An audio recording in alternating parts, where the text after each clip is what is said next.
Welcome to the Church Solutions Podcast, brought to you by JSL Solutions.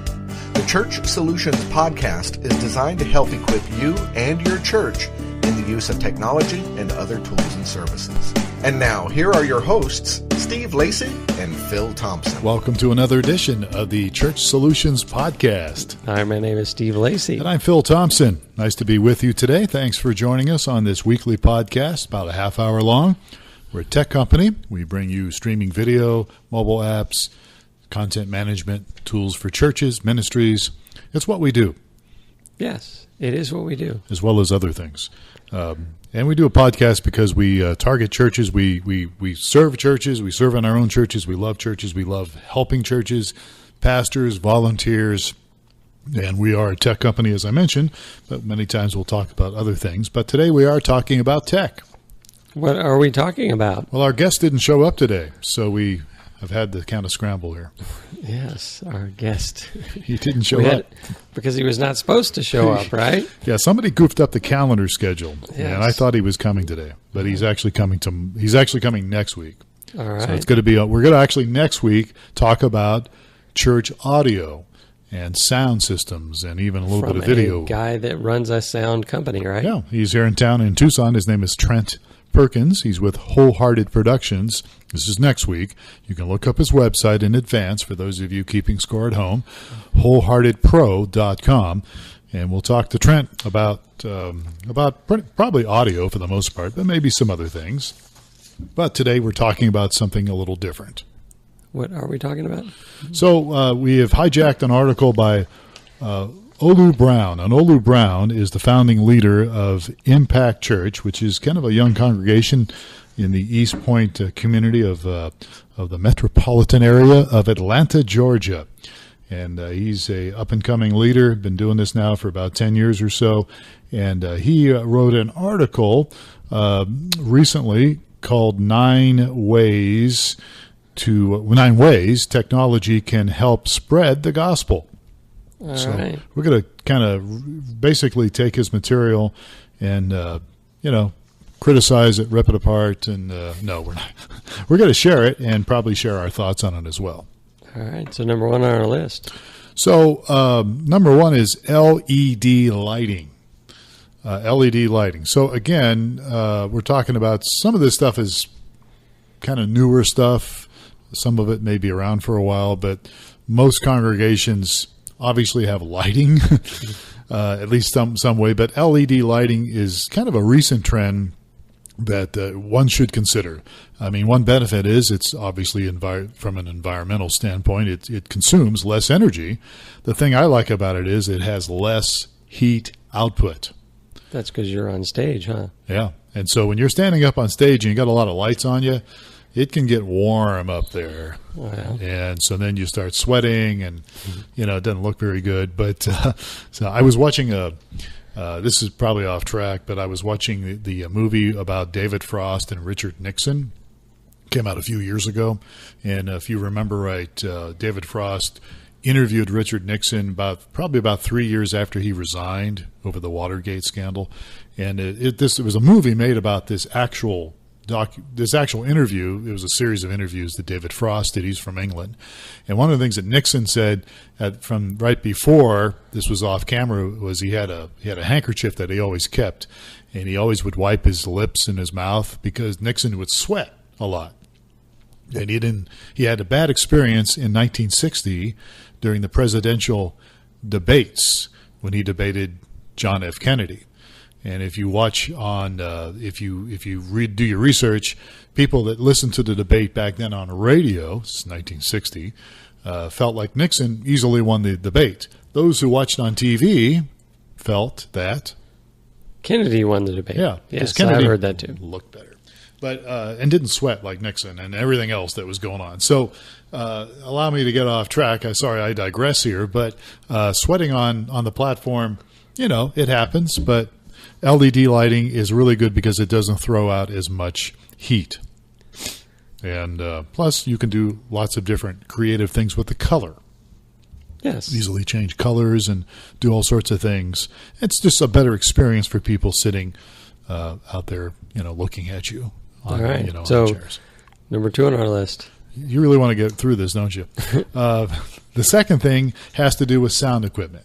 So obviously, if you've been around like me and you, analog sound systems have been around forever. But what Olu talks about here is there's a lot of digital equipment now that is out that is really some pretty good stuff. You can do a lot with digital speakers, what I would call the mains. Some of them have built-in equalizers, and you can get a better quality of sound, according to him and many of these people that embrace digital technology when it comes to sound. You can get a better sound. It's easier to mix, and and now I'm sure there's people out there listening to us right now that would say, no, analog's going to sound better. But, this is one thing to consider when it comes to using technology today. My son is in a rock band and plays electric guitar and would never hear of going with a digital amp, because the tube-based amps has the real natural sound to them. And that is an argument that people have, and they might be right. But some of this equipment is easier for volunteers to use, which you might want to consider. Yeah. When you have a church, some of the digital stuff that's out there now could be easier for some volunteers. But you know what? We'll talk about this next week with Trent Perkins. I guess one of the other advantages is you can have apps that can control your soundboard. Yep. So you can control your sound from a tablet or a mobile phone. Yeah. Yep. Absolutely. Right. So something to consider when it comes about using technology to better your church experience. So number 3 on our list. Text to give. Text to give. Now, we've talked about this here before, but, there's opportunities through texting, and in fact, I think your church is using that now, right?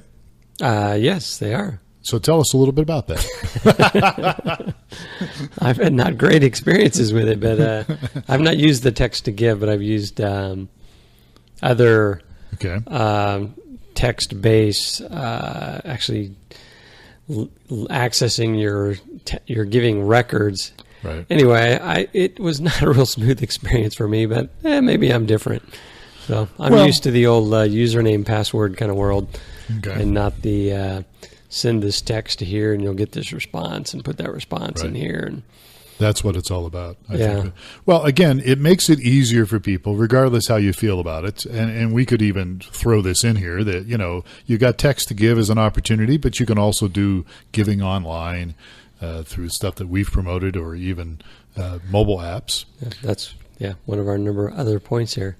That's true. Yeah. So text to give is certainly something that many churches are using today, and it does give people, again, the opportunity. It's easy, it's convenient, gives people an opportunity to give, where, especially with people today, they're not always carrying their checkbook around. Yeah, that's true. Or cash. Yeah. And I know others have been excited about, the text to give piece of it. Yeah. So, all right. So number 4. Giving kiosks. So what is that? So what a lot of churches are doing today, and again, this is not for everybody, but it's something to consider. Some people refer to them as ATM machines, but they're not.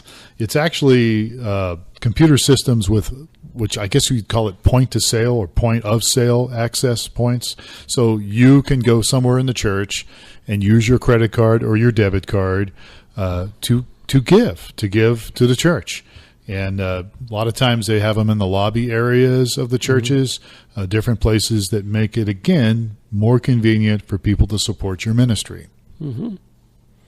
Yeah, actually, these 3 items here, text to give, giving kiosks, and then our number 5 is online giving. Yeah, exactly. By the way, do you have any thoughts on these giving kiosks? I know that at our church we were evaluating that, and there's pros and cons. We actually didn't do it. I'm not sure why. I wasn't the one I'm surprised chasing it down, because we're kind of that kind of a place. But on the con side, people say, they come into the church thinking, all this church wants is my money, and all they see is this thing to take my money right in the. So that's one of the arguments against having a giving kiosk. You could see that. Is first impression, you walk in, you see it. Yeah, so it's typically those that don't really, they may be new and they have predisposed assumptions about the church, and they come clean. Guys, I had a friend of my wife, before she was my wife, my girlfriend's roommate, I invited to church, and she came to, actually it was Chuck Swindoll's church in California. I used to go to Chuck Swindoll's church way back when. Okay. And so I talked to her after the service and said, "Hey, so what'd you think?" And she goes, all they talked about was wanting my money. I'm like, I sat right next to her in the service. I'm like, I was really having a hard time trying to figure out where they were asking for her money. But she came in maybe with she may have come in with the presupposition that, hey, they're going to be after my money. I guess, I don't know. And so when they mentioned maybe about giving, that may have been, or that, I don't know, the message. It just kind of went completely over my head. I'm like, wow, okay, I don't remember that's what that was about. But because Swindoll was a really good teacher. Yeah, we used to have him on the radio station I worked at. We had him every day. I enjoyed his messages. Yeah, I think, again, giving kiosks, I think you bring up a good point. People have to look at that. If you're a leader, key person at your church, on the board or whatever, leadership team, you might want to look at the cons as well as the pros. Yeah, and the pros it's just convenient. You know, it's easy. Yeah. So, and you mentioned online giving is our fifth point here. Again, it's something that, if you don't have this opportunity, I would certainly at least make this available on your website, maybe other places that people can go to give online. It, again, makes it convenient. People can do so anytime, day or night. They can support your ministry. Yeah. And more people, there are more and more people that have become like my household. My wife especially is a Amazon junkie. You just find everything online now. Right. And so we do too. Not being able to do the normal thing you do online with your church you're like, what, are these guys in the dark ages? So, yeah, absolutely. Certainly important stuff. So, all right. So we're going through this list on some technology things that would help your church. The sixth one is projection technology. Those are holograms, right? They could be, but they're not, at least not in this point here. Although there are some people, I guess, experimenting with that. In fact, your pastor, I remember Jeff and I were talking about that technology a few years ago. Oh, about having holograms on the platform. Yeah. Oh, yeah. Yeah. All right. On the Super Bowl that recently, with the recent Super Bowl, they were going to have a hologram of Prince because they had the Super Bowl in Minnesota, and Prince, of course, was recently passed away. Was a musician that was from Minneapolis, Minnesota, and Justin Timberlake was the halftime show, and so they approached Prince's family and said, "Hey, we want to have this hologram." Is that how you say it? Hologram. Hologram, yeah. Projection of Prince during a song that we're going to do in honor of Prince. We're going to honor him because he's from Minnesota and all that, and that's where the Super Bowl was. And they said no. Prince was against that type of technology. So what they did was they put up a sheet, and they projected his image on a sheet. So they didn't use a hologram; they used a sheet, which still upset them, I guess. All right. the families of Prince. We're not talking holograms at church, right? We're not, but something to consider. I have no idea about that. But what we're talking about here is just basically your standard screen and projector. Yeah, or not even a screen. You can project it on walls. In my church, we have two projectors. And we just have a white. We painted a couple walls on each side, and they're white, and we just project them. They're hung from the ceiling. Some people use rear. You can use rear projectors. What's the term for it? Rear projection. There you go. That was a hard one. You can do that as well. But again, this is pretty common. But there are some churches, I guess, that still don't use it. Yeah. That's been around for a very long time. Just a long, long time. Although I remember when I first started my church in the year 2000, sounds like a movie, all we had was one of those, what was those deals? Overhead projector? Overhead projector, that's what we used. Transparencies? And it was 2000, and we still used, but we got rid of that shortly after that. But yeah. All right, so number 7. I'm sure there's people listening going, we still use overhead transparencies, but sorry, not to offend you. But you know what? The projectors are much more, they're much less expensive now than ever. Oh, yeah. So consider investing in one. I bet it's much cheaper than finding an overhead projector. Oh, yeah. Well, I bought one if you recently. can buy one. I think really? I bought one for like $350 recently, like last year. A projector. A projector. Yeah. Not an overhead transparency No, thing. I don't. No, we gave those up years ago. Yes. It's like getting a manual typewriter. Yeah. Although those are coming back too. All right. They're probably pretty expensive because they don't make them anymore. They probably are. All right. Where are we at here on our list here? Number 7. Everybody's still listening. Church management software. So yes. We've been doing this since 2001. Yes. Our company offers church management software. And on a given Sunday, if you have church management software, you can have a guest sign into a system and you can put this on your computer. Do we even need to talk about this? I don't know. I'd reach out to our audiences, and if there's, I think we can definitely claim we were the first cloud-based church management system. Our company was. Yes, but if someone's out there and they have, prior to the summer of 2001, can tell me about a in-use production cloud-based church management system, I'd like to hear about it.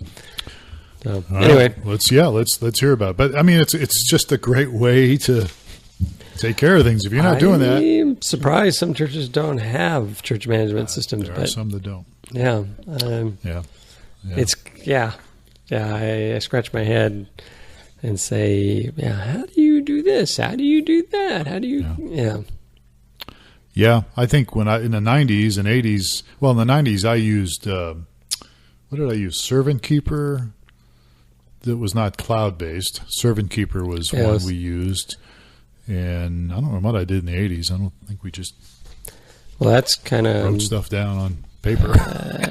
That would have been when the computers were just getting, right. Yeah. When you could buy a personal computer. Yeah. So anyway, all right, number 8 on our list. Number 8 is tablets. iPads and tablets. You didn't want to say iPads, did you? Because you don't like Apple. I'm a big fan of Apple's computers. Just their computers, though. I don't know. So iPads, and here's what we're talking about when it comes to technology and using iPads. iPads can be really great when it comes to checking people in, like checking children in the areas of ministry. Got a little touch screen there. The iPads or some type of a larger tablet, parents can easily check in their kids when they arrive at the church. Information can be sent to like a printer. And if you have a digital soundboard, you can drive your soundboard with it. Yeah, absolutely. We have a system where we can actually drive the cameras, adjust cameras with the iPad. Nice. So, yeah. Well, and there's a product that we're probably going to work with called Sling Studio, and you can use the iPad as a switcher. Yeah, to drive that as well. That's a streaming thing that we'll talk about in the near future. Yes. So iPads are definitely nice to have. They're not. I mean, and again, iPads are kind of, I guess, a little pricey, but there's other Android-based tablets that may not be as much money, but still work, right? You're the Android guy, am I right? Yeah, we have actually a very good. I don't know if it's any cheaper, but you can get tablets. They have all the way from no-name tablets that would be fairly high risk to purchase that you can buy, that are like, or you can go, Amazon has, their Fire tablets are really affordable and exactly. Very reputable. That's what I was thinking about. I have a. But there are also kind of Chinese knockoffs that are really inexpensive and typically won't work very well for very long. Anyway. All right, so and our last on our list. Last on our list is Square readers, and we mentioned this earlier, point-of-sale equipment. Yes, people go, what's a Square reader? Well, my understanding of a Square reader is the deal you stick in your little phone, your like iPhone. You can swipe a card, right? Is that a Square reader? It's a point-of-sale card swipe for your mobile device. So your mobile device, like an iPhone or whatever, or you could use an iPad. Yeah. Do you know who Android. Pioneered that? Square? Yeah. They called that was the first one of the first. His last name Square or his first name Square? Neither. I think I know, but go ahead and tell our listeners. It's actually one of the one of the founders of Twitter. Okay. He was kind of driven out of Twitter early on, and he went off and said, I'm going to do something different, and met with a friend that was at doing like swap meet stuff and stuff. He's like, why do we have such problems paying with a credit card? We should fix this. So he worked with some people to develop Square. Now it's very commonplace. That's the first company that did. It's kind of like calling tissues Kleenex or photocopies Xerox. Got it. So Square's the original brand.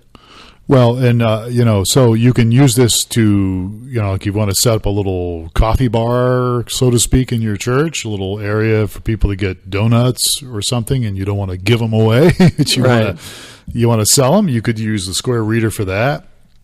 People, again, could give to your church using a Square Reader. In fact, I had somebody in my church recently, I don't remember what the deal was, but they're having a problem giving online, and they said, hey, I want to give, and I just want to use my credit card here because I want to give to what you guys are doing. Do you guys have a Square Reader? And I thought, I don't have one, but you know what? I have somebody on my leadership team that actually has one. And so took her over to one of our leadership team people, and she said, sure, we can set that up. And so within a couple minutes or less, the gal swiped her card and gave a donation to our church. Actually gave a donation to that person's business. We never saw it either. Come to think of it. Whatever happened to that? No, we got it. We ended up getting it because it was set up to go in our account. In order to do this, you've got to, in the golden days, you would have to get a merchant account and get all set up. With us getting a Square Reader, it's not like you just ship one to me in the mail and I'll take credit cards wherever I go. Right. You got to have a merchant account set up behind it, and they will take their fees. Yeah. So, and they do take a fee. Well, I mean, all these will take a little piece of the pie as far as a fee for that. So, and so basically, we're talking, hey, if you're actually selling some kind of stuff, books or a lot of churches will have a bookstore, right? Or even from a lot of times they'll sell DVDs, recordings of the service, or ask for a donation for. I heard those are coming back. Oh yeah, I don't know. I haven't heard that. Well, yeah, but but again, these things, a lot of this stuff we're talking about here, folks, as we wrap up, it's designed to make life easier, give people opportunities to give, to be involved in ministry, to support what you're doing, to make the experience for people better when they come. There's other things you could even put on this list. I mean, we obviously do streaming videos. Streaming videos, not hard to do today, and you can reach more people with streaming video.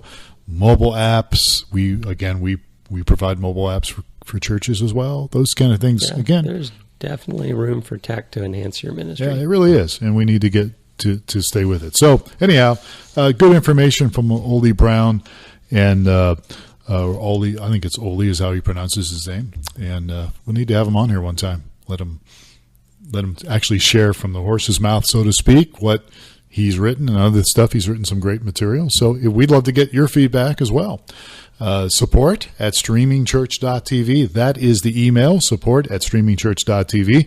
And any feedback you give us, we would appreciate it. Positive, negative, stop talking about Richard Nixon, those kind of things.